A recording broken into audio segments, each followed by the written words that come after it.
Bismillah waxaana wanaagsan daawadayaal idin ahaantiinba meel walba dunida ku joogtiin waan idin salaamay kusoo dhawaada Boss AK Movies walaal haddaad nagu cusubtahay fadlan channelka subscribe noo saar haddaad hore noola joogtay fadlan like noo saar muuqaalka asxaabtaadan usii share garay taas waxay naga caawinaysaa inuu channelkeena noqdo mid koro maanta waxaan sharxaynaa film Chinese action iyo qosol iskugu jira kaasoo lagu magacaabo Kung Fu Dance filimku wuxuu ku bilaabanayaa nin darbajiifaya wuxuu jiifo meel u dhow goob qashin qub ah wuxuu hal mar kusoo baraarugay sawaxanka oo hinta ilmo yar isla markii wuxuu ku fikiray inuu qof ku tuuro ilmihii yaraa meesha qashinka wuxuu rabay inuu caawiyo ilmaha laakiin si dhib leh ayuu naftiisu daryeeli jiray sidaas beddelkeed ilmihii yaraa wuxuu geeyay iskuul lagu barto Kung Fu-ga macalinka iskuulka wuxuu furay buug ku saabsan Kung Fu-ga oo laga helay ilmaha yar wuxuu go'aansaday inuu noqdo ilmaha yar mid Kung Fu-ga macallin weyn ku noqdo mustaqbalka soo si degdeg ah 5 sano kadib ilmaha yaraa waxaa loo bixiyay Fang Xingji wuxuu ogaaday wax walba ku saabsan Kung Fu-ga maadaama ay tahay wax kaliya la bartay markuu socod bartay macalinka wuxuu ula dhaqmay sidii wiilkii oo dhalo waana sababta uu ugu marogoonay go'aanka oo qaatay habeenada kamid ah wuxuu sheegay Fang in haddii qof uu si daacad u barto ciyaarta Kung Fu-ga wuxuu ugu dambeyntii baran karaa si dib loogu celiyo waqtiga wuxuuna u ballan qaaday inuu fuli doono midaas uuna rajadiisa ka rumay doono macalinkii uu barfuun wuuna dhintay asagoo isticmaalay farsamooyinka qadiimiga ee Kung Fu-ga Fang waxaa ku adkaatay inuu fahmo wax meesha ka socdo wuxuu cararay dhinaca macalinka asigoo weydiinaya inuu dib u soo laabto nolosha maalintaas wixii ka dambeeyay Fang nolosha wuxuu ka bartay cashar qiimo leh oo ku saabsan noloshii dhimashada dhowr sano kadib Fang waa nin dhalinyaro oo weli ka shaqeeya dugsiga Kung Fu-ga laakiin kadib dhimashadii macalinka nolosha ma ahayn mid fudud Fang wuxuu macalinka cusub ula dhaqmay sidii boorso fiirka lagu barto oo kale ee ardayda dugsiga maxaa yeelay asiga waa agoon qofna ma ixtiraameen mana jecleen Fang wuxuu qaatay dhammaan xadgudubyada ugu imaanayay iskuulka isagoo u malaynaya inuu deyn loogu leeyahay iskuulka subaxyada ka mid ah maamulihii ayaa Fang ugu yeeray garoonka si uu u sameeyo farsamo cusub asiga marka Fang wuxuu xidhay jaakad bir ah oo kaasoo maradiisa hoostiisa ka xidh si uun u dareemin fiirka laakiin markuu ogaaday macalinka arrintaasi cuntada ayuu u diiday isla habeenkiina uu soo buriyey asigoo haysan meel uu aado ayaa Fang wuxuu ag yimaaday webiga agtiisa oo ku tuuraya gasac meesha qashinka siduu waqtiga isku dhaafiyo isaga hal mar xitaa ma gafaynin shiishka taasoo la yaab la noqotay oday daawanaya oo lagu magacaabo Wang Lei odaygu wuxuu maleynayay in ay fududahay taas uuna isku dayo inuu gasaca tuuro laakiin taas way ku adkaatay wuxuu ogaaday inuu sidii Fang camal inuu noqdo hadduu rabo inuu waqti badan u baahan yahay markuu ogaaday Wang Lei inuu Fang gaajeysan yahay wuxuu usoo bandhigay hal shuruud hadduu Fang kasoo tuuro meel dheer 1 shilin uuna geliyo afkii Wang Lei inuu wadi doono maqaayad uuna cunto soo sii doono Fang wuxuu sidaas u sameeyay waqti yar oo waxaa la yaabay Wang Lei xitaa dabadeed wiilkii wuxuu u kaxeeyay maqaayad 5 star ah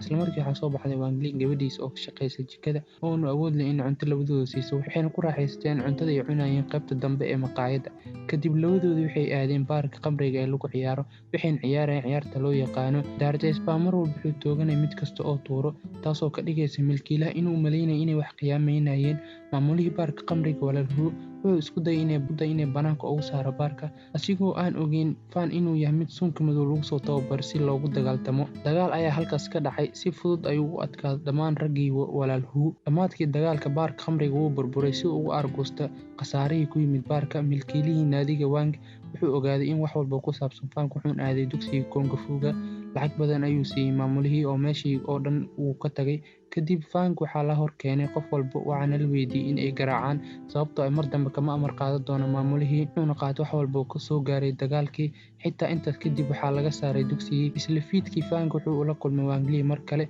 wuxuuna u sheegay wax walba ku dhacay Wang Lei wuxuu qorsheeyay Fang oo weydiiyay in uu asiga ciyaari karo kubadda kolayga inkastoo ka shakisanay taas Fang wuxuu u baahnay wado walba oo ku sameyn karo lacag wuxuuna tijaabiyay xirfadiisa kubad tuurid wuxuu meel dheer kasoo tuuray kubad asoo ku riday goobta qashinka Wang waxaa soo jiitay qaar ka mid ah xirfadihii Fang isla markii wuxuu abaabulay kulan oo la yeelanaya madaxda kooxda kubadda kolayga taasoo u baahan ciyaaryahan wanaagsan madaxda kooxda waxay aqbaleen in Fang lagu soo daro kooxdii isla markii waxay qabanqaabiyeen shir jirayd maalintii xigtay Fang aad ayuu u cabsanayay laakiin wuxuu ku faraxsan in lagu soo dhaweeyay kooxdiisa cusub isla markii gabadh la yiraahdo Lil ayay kasoo horjeesatay in kooxda ka mid noqdo waa walaasha kabtanka kooxda Tang Wei waxayna doonaysay in imtixaan laga qaado Fang ka hor intuu kooxda soo galin Tang Wei waa ciyaaryahan heer caalami ah laakiin khamri cab ah xitaa asigoo cabsan wuxuu sameeyay xirfado cajiib ah wuxuuna cadeeyay xirfadihiisii Fang waxaa la siiyey kubadda waxaana la weydiiyay inuu sidaas camal sameeyo dhowr mitir ayuu kasoo tuuray wuuna dhaliyay kadib markii xirfadiisii la tijaabiyey si rasmi ayaa loogu ogolaaday kooxda. Isla habeenkii Frank wuxuu aaday tababarkiisii ugu horreeyay,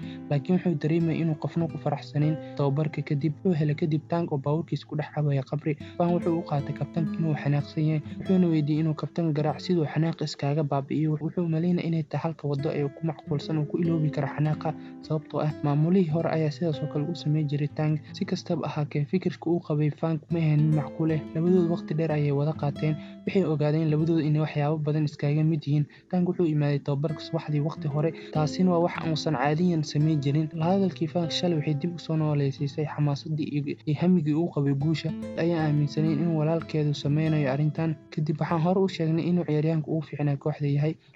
Lily aad ayay u jeceshahay, laakiin had iyo jeer waa la iska riixaa maadaama uu leeyahay taageero fara badan. Ay u soo bandhigtay Fan ciyaartooyda, waxayna wada yeeshteen sheeko gaaban. Muuqaalka soo socda, kooxdu waxay ciyaaraysaa ciyaartii ugu horeysay ee horyaalka. Maadaama Fan uu yahay ciyaaryahan cusub, waxaa la dhigay qaybta benjiga. Waa mid bareeja. Ugu dambeyntii Tank wuu u daalay, wuuna dhaawacmay.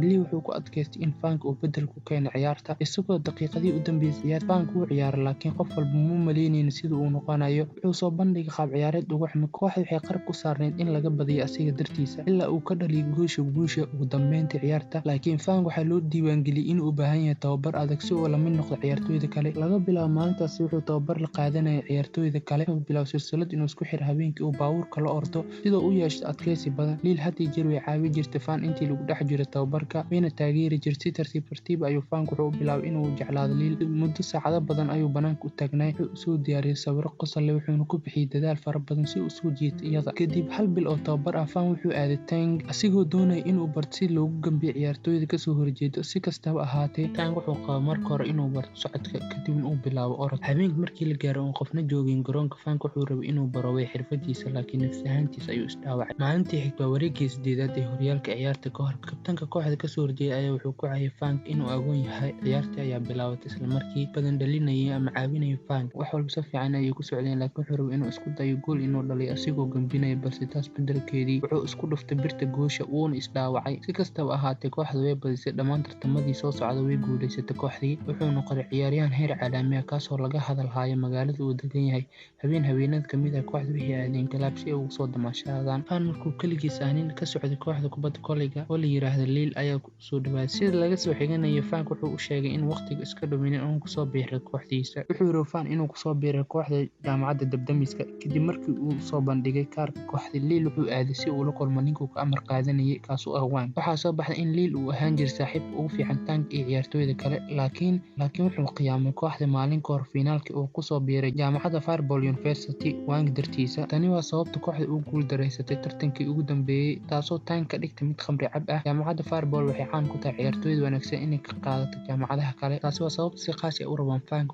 Lily waxay ka baqaysay Frank inuu ka tago kooxda sida ugu tagay Lee, laakiin wuxuu u xaqiijiyay inuu weligiis ka tagaynin. Kadib maalintii ciyaartii ugu dambeysay u dhaxeysay kooxda Frank iyo jaamacadda Dabdamiska, kuwaasoo kasoo horjeeday uma ciyaareen si cadaalad ah, waxayna dhaawacayeen inta badan asxaabta Frank. Garsooraha waxaa sidoo kale lacag siiyay Wang, sidaa darteed waxaa tilaabo lagama qaadaynin kooxda. Kabtanka kooxda Ilan waxaa laga saaray ciyaarta sababtoo ah way dhaawacmeen, laakiin Fan wuxuu tusay ciyaar cajiib ah ciyaaryahanada kasoo horjeeda, wuxuuna isticmaalay xirfad kung fu si lamid si uu isticmaalay ciyaaryahanada kasoo horjeeda. Kooxda kubadda Dabdamiska waxay ciyaarta ku hogaaminayeen 18 gool iyo 2 gool. Si lama filaan ah, qof ayaa korontada goobta gooyay, taasoo keentay in dib loogu dhigo ciyaarta. Muuqaalka soo socda, Wang iyo Frank waxay joogaan meel ka baxsan jaamacadda. Frank wuxuu dareemay in waalidkiisa ay joogeen garoonka ciyaarta ugu dambeysay, laakiin ma aysan haysan waddo ay ku xaqiijiyaan shakidoodii. Isla markii maamulihii baar khamriga walaalhu wuxuu soo gaaray goobta ay joogeen Fan iyo macalinka kooxda. Waxaa dhex maray wada hadal asiga iyo macalinka Wang. Wuxuu doonayay inuu garab istaago. Wuxuu u sheegay inuu ahaa midkii korontada damiyay ciyaartii u dambeeyay, wuxuuna u sheegay inuu 5 milyan oo yuan sii doono, wuxuuna ku dhiirigeliyay Frank inuu guuleystaan ciyaarta. Si kastaba ha ahaatee, asxaabtiisii Frank way dhaawacnaayeen, waxayna ku jireen khasaaro. Macallimiintii kung fu waxay u yimaadeen inay soo booqdeen Frank ayagoo u rajeynayay inay guuleystaan. Wuxuu weydiistay inuu ku soo biiro kooxda maadaama kooxda macallin uu ka yahay Wang, kama hor imaan karaan asiga. Muuqaalka soo socda, waxaan arkaynaa Lan iyo Lille oo wada joogaan. Lille waxay u sheegtay inay jeceshahay asiga, laakiin Lan wuxuu u sheegay inuu weli jecel yahay saaxiibtiisii hore. Isla markii way niyad jabtay. Fan waqti walba uu ag joogay, wuxuu ballan qaaday in mar walba uu la joogi doono. Kadib maalintii ciyaartii u dambeysay ayaa timid, Fan wax rajo ah kama uusan qabin inay kasoo kabsadaan ciyaartooyda inta badan saaxiibadiisii. Wax yar ka hor intii ciyaartu bilaabanin, macallimiinta ayaa imaadeen ayagoo xaqiijiyeen inay ciyaarta diyaar u yihiin. Kooxdii kasoo horjeeda Frank arrintaas way ka doodeen, laakiin waxaa loo ogolaaday macallimiinta inay ciyaaraan sababtoo ah waxay sameeyeen wax walba oo looga baahnaa ay ku ciyaari karaan si rasmi ah ciyaarta oo lagu fasaxay ayagoo isticmaalayeen farsamooyin badan kung fu ay ku guuleysteen sanadihii lasoo dhaafay. Waxay maareeyeen ciyaarta, waxay waqti adag siiyeen kooxda dabdamis. Macallimad kamid ah macallimiinta ayaa waxay cirbad dhuunta ugu suurtay garsoorihii asigoo rabo bilaa sabab la'aan ciyaarta inuu u joojiyo. Macallin kale ayaa isticmaalay xirfad hawada lagu maamulay kaasoo dhinaca kale kubadda u riixayay. Frank wuxuu dhaliyay dhowr gool. Markuu arko Wank in kooxdiisa guuldareysanayso, wuxuu u wacay shaqaalihii si ay ula dagaallamaan macallimiinta. Waxaa la joojiyay ciyaarta taasoo ka dhalatay dagaal iyo sawaxan, laakiin waxaa xoog batay khubaradii kung fu-ga.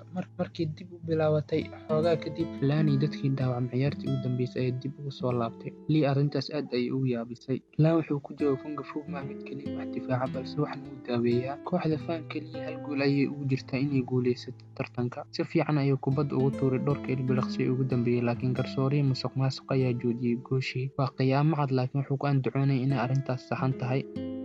Markii ugu dambeysay, Frank wuxuu soo xasuustay in macallinkiisa uu baray xirfad. Haddii uu qof barto kung fu si daacad ah, wuxuu ugu dambeyntii baran karaa si dib loogu celiyo waqtiga. Wuxuu soo xasuustay xirfaddii uu sameynayay inta uusan dhimanin kahor macallinkii. Dhowr ilbiriqsi kadib, wax kastoo ka ag dhawaa Frank way barafoobeen. Waqtigii dib ayuu u noqday 5 daqiiqo ka hor. Hadda markuu kubadda helo kuma tuurin si toos ah goosha, wuxuu u gudbiyay Tank. Ugu dambeyntii way dhalatay goosha inta uusan joojinin garsoorihii. Asiga iyo kooxdii way guuleysteen. Dhowr maalmood kadib, Frank wuxuu fadhiyay banaanka jaamacadda, wuxuu saxiixayay qoraalada taageerayaashiisii. Isla markii naag ayaa u timid oo raadinaysa asiga. Waxay u sheegtay in aabihii uu dhal u yahay nin taajir ah. Frank wuxuu la kulmay ninkii taajirka ah oo la sheegay inuu aabihiisu yahay. Wuxuu u sheegay sababta ugu tagay, sababtaas waa inay naag guursanayso ayna rabtay inay disho asiga iyo Frank. Sidaas darteeda, Frank wuu badbaadinay. Wuxuu ugu tagay cunugii meel u dhow nin darbijiif ah. Wuxuuna u duulay waddan kale. Sanado badan kadib, wuxuu sameeyay lacag badan. Hadda wuxuu rabaa inuu wiilkiisii la joogo oona ula dhaqmo sidii wiilkiisii camal. Aabihii iyo wiilkii dib ayay u midoobeen, wayna isla dhaqaaqeen. Wang Lee keligii ayaa laga tagay. 2 bilood lasoo dhaafay aad ayuu murugsanaa Wang Lee. Frank lama uusan la hadlin kahor inta uusan dhoofin Wang Lee